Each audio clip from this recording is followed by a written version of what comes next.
Bonjour, je m'appelle Jérôme, je suis contrôleur à MPRO. Je suis dans la société depuis 1995. À mon arrivée, la société n'était pas aussi développée que maintenant. J'ai d'abord fait du dessin, puis ensuite, avec le développement de la société, je suis passé sur du contrôle de pièces, parce qu'on n'avait pas vraiment de contrôleur à MPRO. J'y suis resté depuis maintenant une vingtaine d'années.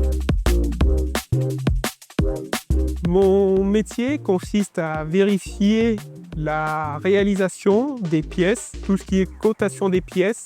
Ça demande de la rigueur, être consciencieux dans ce qu'on fait. En fait, je valide le process de fabrication et l'autorisation d'expédier les pièces chez les clients. Pour ça, j'ai plusieurs outils à ma disposition, des outils classiques, manuels, pieds à coulisses, micromètre, intérieur, extérieur, machine tridimensionnelle, machine de vision. C'est la dernière machine qui est rentrée à MPRO en termes de contrôle, mais celle qui se trouve derrière moi. Elle nous permet de contrôler les pièces avec l'aide d'une caméra. Ce contrôle est précis à 2 microns et la répétabilité du contrôle est à 2 microns et demi.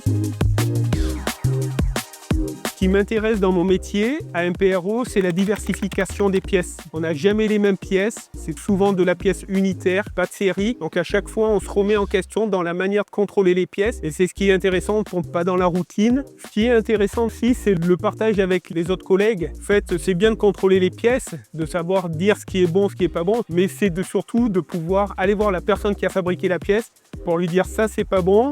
Est-ce qu'on pourrait pas faire cette pièce d'une autre manière pour mettre la pièce bonne pour pouvoir la livrer correctement au client? Il y a aussi cet échange donc avec les autres collaborateurs qui est très intéressante. Aussi, on a un système d'échange avec les clients pour pouvoir toujours améliorer les pièces parce qu'une coque mauvaise sur une pièce ne veut pas forcément dire qu'elle soit inutilisable.